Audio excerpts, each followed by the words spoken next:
ये आप देखिए चंद्रनी भ्रमण कक्षानी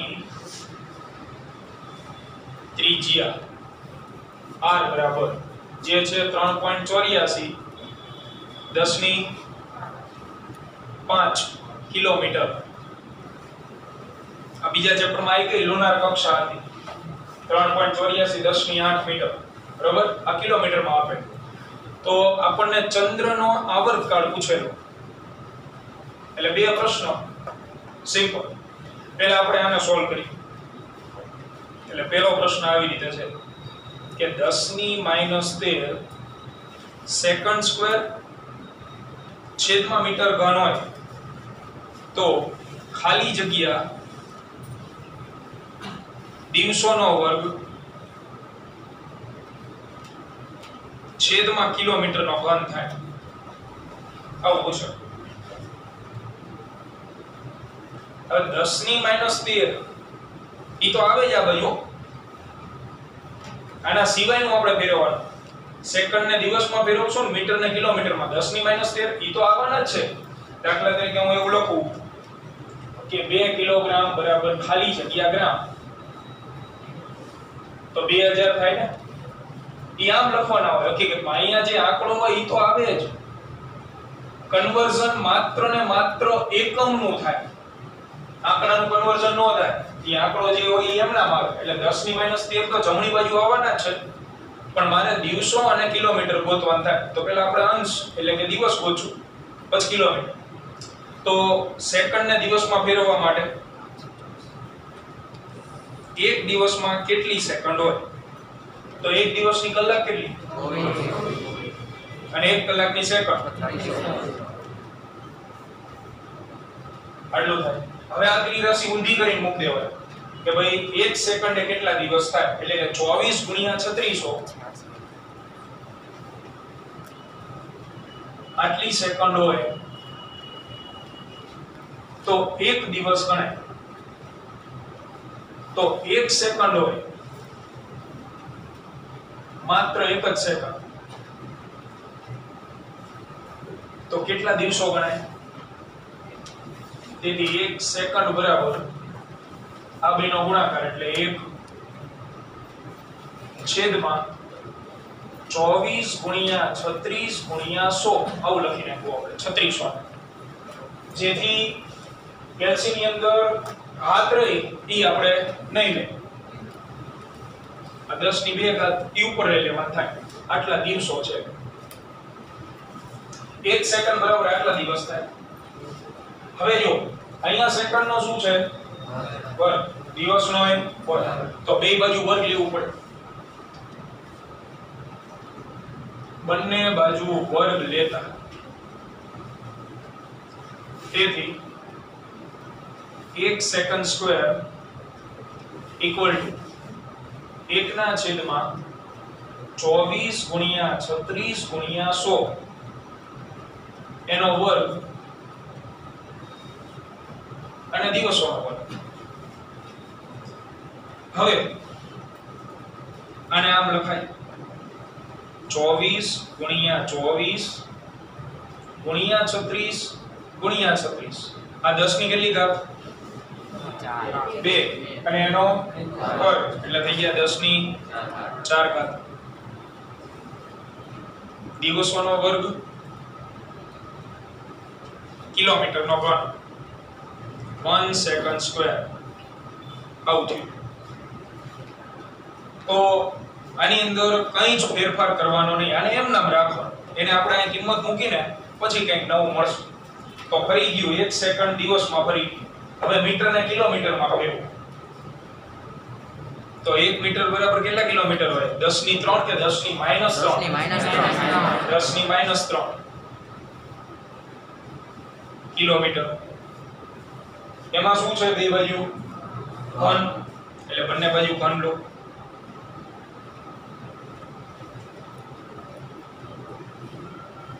તેથી 1 મીટર ઘન 10 ની કેટલી થઈ જાય -9 કિલોમીટરનો ઘન બે એકમ આપણે ફેરવી નાખ્યા સેકન્ડ ને દિવસમાં મીટર ને કિલોમીટર હવે કિંમત મૂકવા તો 10 ની -13 સેકન્ડ સ્ક્વેર અપોન મીટર ઘન હોય તો 10 ની -13 તો આવશે. આ સેકન્ડ સ્ક્વેર છે એની જગ્યાએ આપણે આવડું મોટું પદ લઈએ ઈ મૂકો અહીં એટલે ગુણ્યા 1/24 ગુણ્યા 24 ગુણ્યા 36 ગુણ્યા 36 10 ની 4 થાય દિવસોનો વર્ગ આટલું થાય. આ આપણે માત્ર ને માત્ર સેકન્ડ સ્ક્વેર ની જગ્યાએ મૂકવું. હવે મીટર ઘન નો મૂકી તો મીટર ઘન ની જગ્યાએ શું મેળવું 10 ની -9 કિલોમીટર ઘન. ઈ અંશમાં મૂકવાનું કે છેદમાં? તો મીટર ઘન ક્યાં છે? છેદમાં. તો ઈ છેદમાં મૂકવું એટલે આવડું આ જે છે ઈ લખું અહીં 10 ની -9 અને એકમ એ અહીં કિલોમીટર નો ઘન. હવે ઘાતનો હિસાબ કરીએ તો ઘાતનો હિસાબ કરતા 10 ની -13 4 ઉપર જાય -4 +9 છેદમાં 24 ગુણ્યા 24 ગુણ્યા 36 ગુણ્યા 36 દિવસોનો વર્ગ છેદમાં કિલોમીટરનો ઘન. તો આ વધે 10 ની -8 અને ભાગ્યા આટલું તો કરો ભાગાકાર 1/24 ભાગ્યા 24 ભાગ્યા 36 ભાગ્યા 36 0.5013 આટલું આવે 0.50 39 d સ્ક્વેર કિલોમીટર ઘન. આ k ની કિંમત મળી આપણે દિવસ અને કિલોમીટરમાં. ચોપડી વાળાએ આપેલી છે 1.33 10 ની -14 તો 10 ની -14 જ થઈ જાય ને. પોઈન્ટ આમ લઈ આવે 1 2 3 4 5 ને 6 પોઈન્ટ ઉમેરવાના થાય એટલે 10 ની -14 થઈ જાય. આપણે ફેરવવાની જરૂર નથી. એમ પહેલો પ્રશ્ન પૂરો. હવે આપણે વાત કરશું બીજા પ્રશ્ન. એ પહેલા આને લખી નાખ પછી બીજો પ્રશ્ન સોલ્વ કરીએ. ખાલી જગ્યા દિવસ સેકન્ડમાં નું લાવતા સેકન્ડમાં લાવશો થોડી પાછું દિવસમાં ફેરવા જાવ.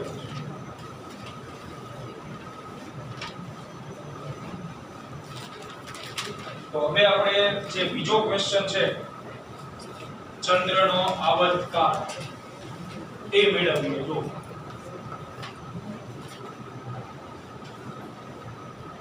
તો ચંદ્રનો આવર્તકાળ મેળવવા માટે ચંદ્રને કોઈ પણ ગ્રહનો આવર્તકાળ મેળવવા માટે આપણે કેપ્લરના ત્રીજા નિયમનો જ ઉપયોગ કરવો પડે. આવર્તકાળનો નિયમ.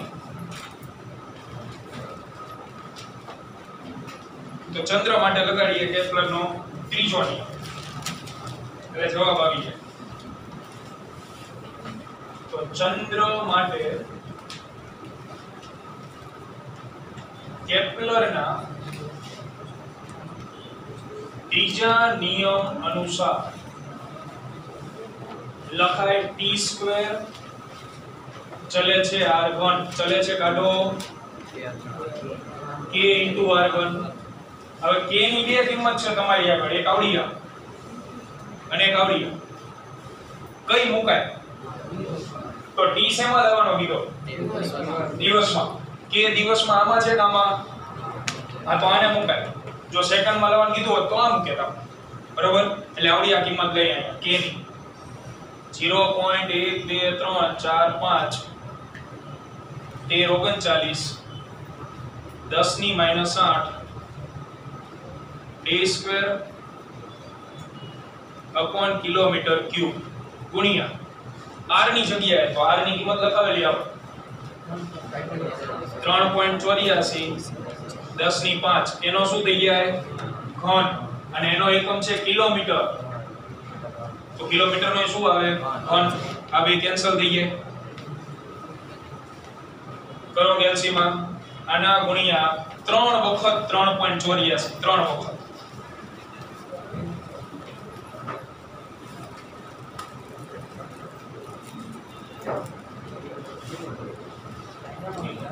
કેટલો આવે? 0.5 4 0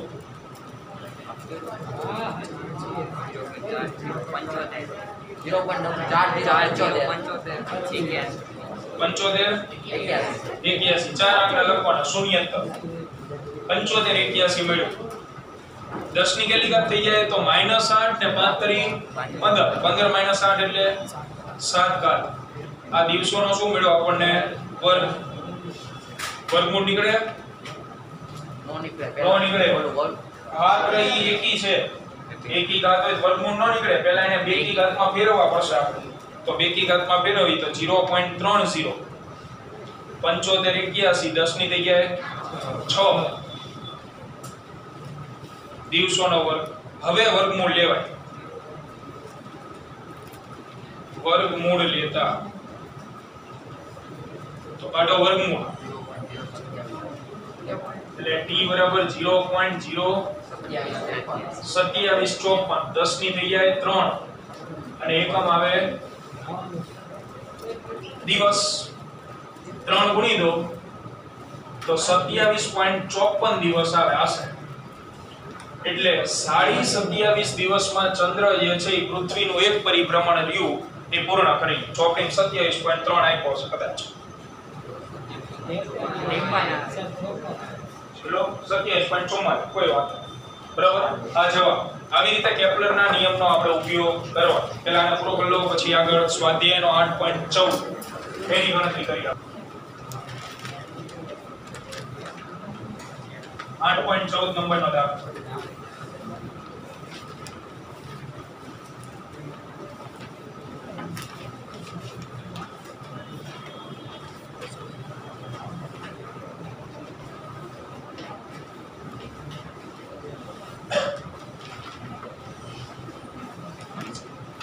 તો એમાં ધ્યાનથી રકમ જુઓ તમે તો રકમમાં બે ગ્રહનો ઉલ્લેખ આપેલો હશે જે સૂર્યની આસપાસ પરિભ્રમણ કરતા બરાબર હવે આ ચેપ્ટરમાં છે ને ડેટા લખવાની એક અલગ રીત છે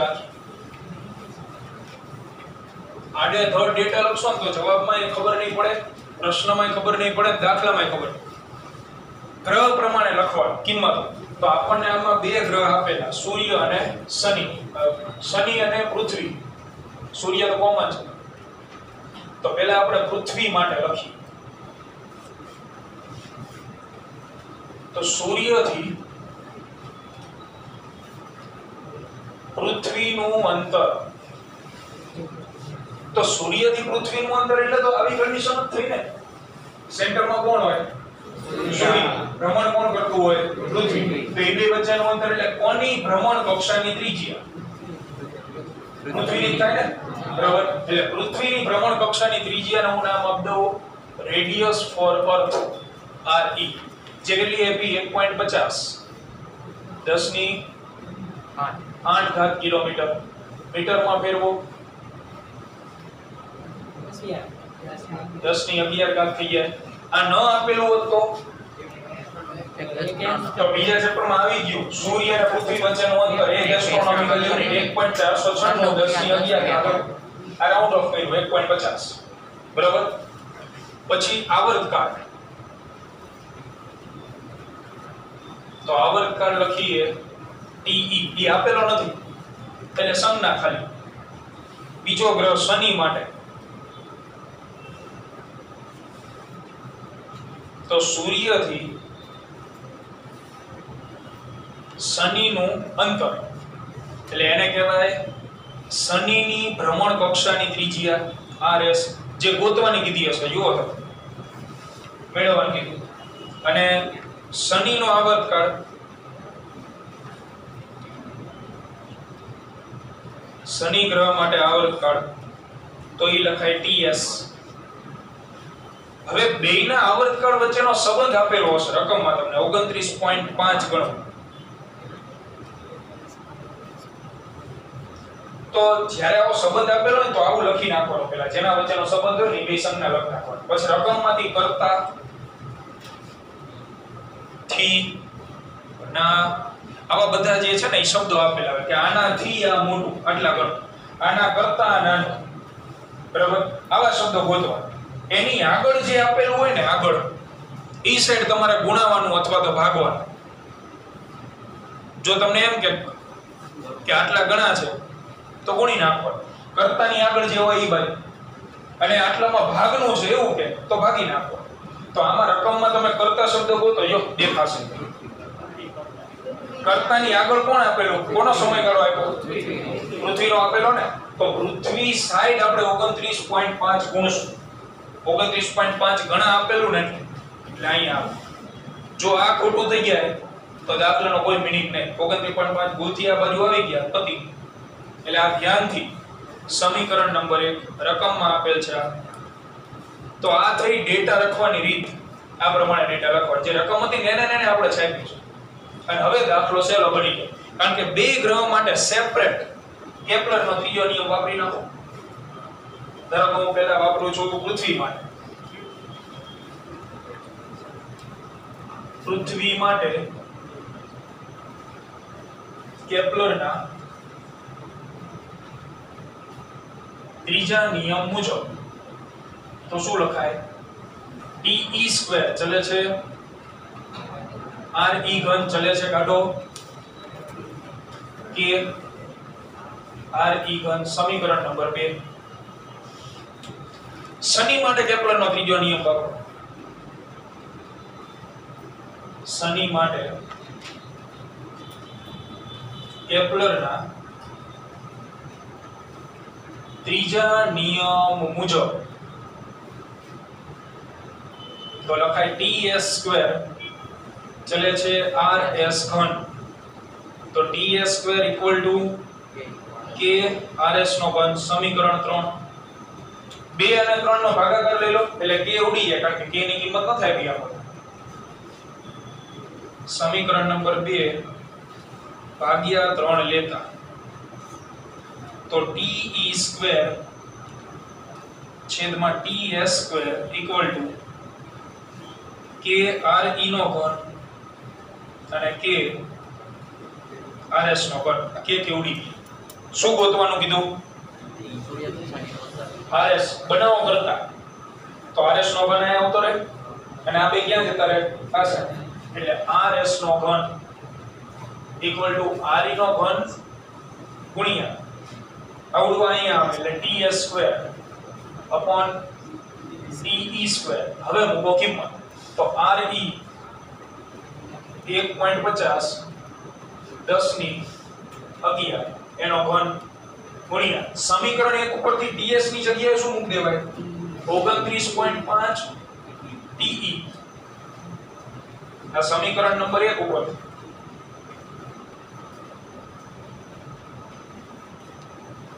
છેદમાં કોણ છે?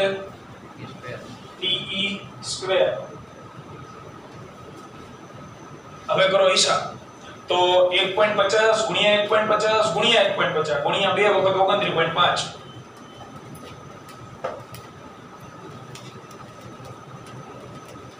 કેટલું આવે? કેટલું મળેલા? હે 1.50 3 વખત અને 29.5 2 વખત. 29 37.09 ચાલો 10 ની થઈ જાય 11 કરી 33 ઘાત. અહીંયા te² છેદમાં te² આ બે ઉડી જાય. આ મળે આપણને મીટર ઘનમાં rs નો ઘન. તો હવે બે બાજુ મારે વર્ગમૂળ લેવું પડે કે ઘનમૂળ? ઘનમૂળ લેવું પડે. બંને બાજુ ઘનમૂળ લેતા તો rs બરાબર પછી જવાબ મળે. ઘનમૂળ લેતા આવડે? હા. 24 28 કેટલાના આવડે ઘનમૂળ લેતા?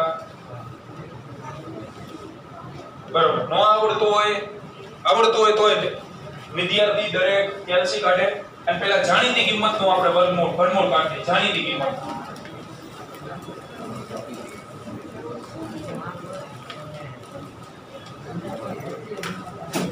પહેલા કેલ્સી ની અંદર લખો 27. લખો 27.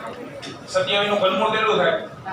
3 થાય ને? 3 કરી 9 કરી 27. હવે 27 જેનું ઘનમૂળ કાઢવું ને પેલા લખ નાખો. 2 વખત વર્ગમૂળ દબાવો. ગુણાકાર દબાવો. 4 વખત વર્ગમૂળની નિશાની દબાવો. ગુણાકાર દબાવો. 2 વખત વર્ગમૂળ દબાવો. ગુણાકાર દબાવો. અને શાંતિથી 8 વખત વર્ગમૂળ દબાવો. 8 વખત. પછી ઊભા રહેજો, જવાબ નહીં આવે. 8 વખત વર્ગમૂળ દબાવી દો, પછી છેલ્લે ઇક્વલ ટુ દબાવો. 2.99 મળશે, જે કહેવાય 3. અને આ ભૂલી જાય બધા, ઇક્વલ ટુ દબાવો. ધ્યાન રાખજો. 24 28 કાઢવાનું ઘનમૂળ 14.32 અને ઘાત કેટલી થઈ ગયા? ત્રીજા ભાગની 11 વડે 3 વડે ભાગાકાર તો મીટર. આ જવાબ. બરાબર. તો દાખલા ગણવાની આવડી આ મેથડ છે. આ મેથડ થી આલું નહીતર ગુરુત્વાકર્ષણના દાખલા ભૂકા કાઢ નાખશે. લખના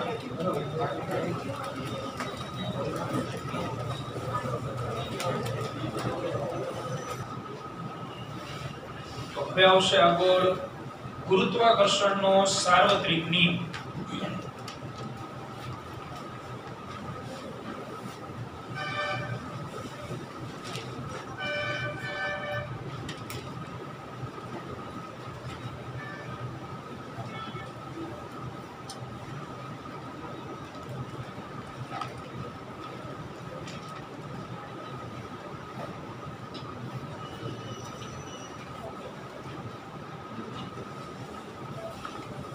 F ચલે છે m1 m2 r².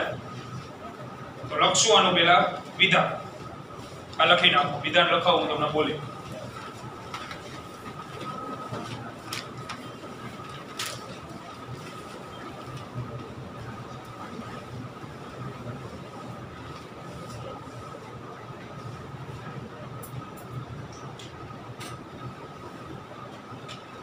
તો ડબલ ઇન્વર્ટેડ કોમામાં લખો વિધાન.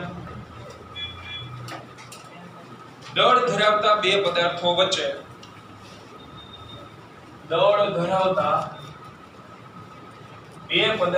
વચ્ચે લાગતું ગુરુત્વાકર્ષણ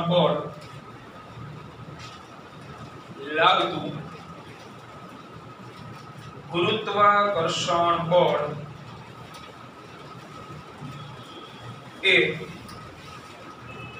તેમના દળોના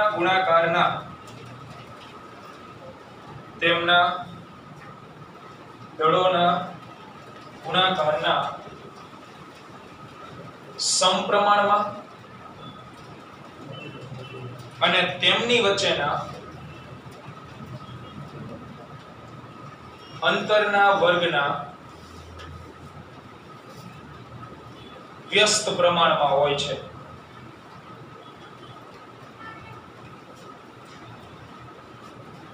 હવે અહીંયા તો ચલે છે નિશાની કાઢો એટલે અચળાંક કેપિટલ G, જેને કહેવાય ગુરુત્વાકર્ષણનો સાર્વત્રિક અચળાંક. સાર્વત્રિક અચળાંક કહેવાનું કારણ તેનું મૂલ્ય દરેક જગ્યાએ કેવું હોય? સરખું. પૃથ્વી પર કોઈ પણ સ્થાને સમાન જ હોય. કેપ્લરને સાર્વત્રિક ન કહેવાય. કેપ્લરનો અચળાંક ગ્રહ પ્રમાણે બદલે છે. બરાબર. આ સાર્વત્રિક. હવે જ્યારે ફિઝિક્સમાં આવો અચળાંક આવે સાર્વત્રિક હોય એવો, તો એના વિશેની 3 માહિતી આવે. કોઈ પણ અચળાંક હોય તો અચળાંક વિશે માહિતી. પહેલું એનો SI એકમ. તો G નો SI એકમ તમારે બનાવવો હોય તો પહેલા એને સમીકરણમાંથી કરતા બનાવો. આમાંથી કરતા બનાવો તો G બરાબર થઈ જાય F * r² છેદમાં m1 * m2. હવે તમે દરેક પદના SI એકમ મૂકતા જાઓ. બોલો. બળનો ન્યૂટન, અંતરનો મીટર, પણ એનો વર્ગ છેદમાં કિલોગ્રામ * કિલોગ્રામ. આ બની ગયો G નો SI એકમ. SI એકમ બની જાય એટલે તરત બનાવવાનું પારિમાણિક સૂત્ર. તો પારિમાણિક સૂત્ર બનાવ્યું. દરેક પદના મૂકતા જાઓ. ન્યૂટનનું 112 m1 l1 t-2 metre square l2 અને દળનો વર્ગ m2 સાદરૂપ આપો m2 ઉપર જાય m-1 l3 અને t-2 આ છે g નું પારિમાણિક સૂત્ર હવે અને ત્રીજું એનું મૂલ્ય તો g નું પ્રાયોગિક મૂલ્ય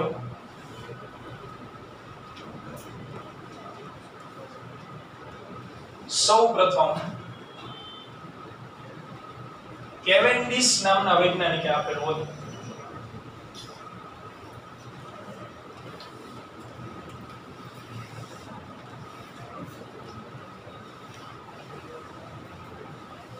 જેનું મૂલ્ય તમારે યાદ રાખવાનું છે દાખલાઓ માટે જે હતું 6.67 10⁻11 ઘાત એકમ આવે ન્યૂટન મીટર સ્ક્વેર પ્રતિ કિલોગ્રામ સ્ક્વેર તો અચળાંક વિશેની આ ત્રણ માહિતી ફરજિયાત આપ દરેક જગ્યાએ ત્યાર પછી ગુરુત્વાકર્ષણ બળ કેવા પ્રકારનું છે આકર્ષી કે અપાકર્ષી આકર્ષી તો આ બળ માત્ર આકર્ષી પ્રકાર જેની દિશા આ દાખલામાં કામમાં આવશે ગુરુત્વાકર્ષણ બળની દિશા ક્યાં હોય તો કે બે પદાર્થોને કારણ કે બે પદાર્થ વચ્ચે જ લાગે જોડતી રેખા પર અને મોટું દળ ધરાવતા પદાર્થ તરફ હોય એની દિશા જે હંમેશા બે પદાર્થોને જોડતી રેખા ઉપર હોય દાખલા તરીકે જો આ પ્રકારના તમને એમસીક્યુ જોવા મળશે અહીંયા એક દળ ધરાવતો પદાર્થ અહીંયા 1 કિલોગ્રામ આવડું હોય આ 5 કિલોગ્રામ તો 1 કિલોગ્રામ ઉપર લાગતું ગુરુત્વાકર્ષણ બળ કઈ દિશામાં હોય પહેલું કામ બેને જોડવાનું કરો આ જોડ દીધા હવે જેના ઉપર બળ ગોતવાનું હોય ત્યાં ઊભું રહી જવાનું પછી ચેક કરવાનું સામે વાળો પદાર્થ આને ખેંચે કે ધક્કો મારે ગુરુત્વાકર્ષણ કેવા પ્રકારનું આકર્ષણ તો ખેંચે કે ધક્કો મારે ખેંચે એટલે બળની દિશા આવે પહેલા બે પદાર્થને જોડી દેવાના પછી જેના ઉપર બળ ગોતવાનું હોય ને ત્યાં ઊભો રહી જાવ ધારો કે અહીંયા કોઈ પદાર્થ છે 5 કિલોગ્રામ આના ઉપરનું બળ મારે ગોતવું આના વડે લાગે તો પહેલા આ બેન જોડેલા જ છે હવે આના ઉપર ઊભા રહીએ આવડો આ પદાર્થ આને ખેંચે કે ધક્કો મારે ખાલી આકર્ષી પ્રકારનું છે તો ખેંચે આ બાજુ F2 આવું દાખલામાં આવશે પછી પરિણામે તમને મળશે બરાબર લખી નાખો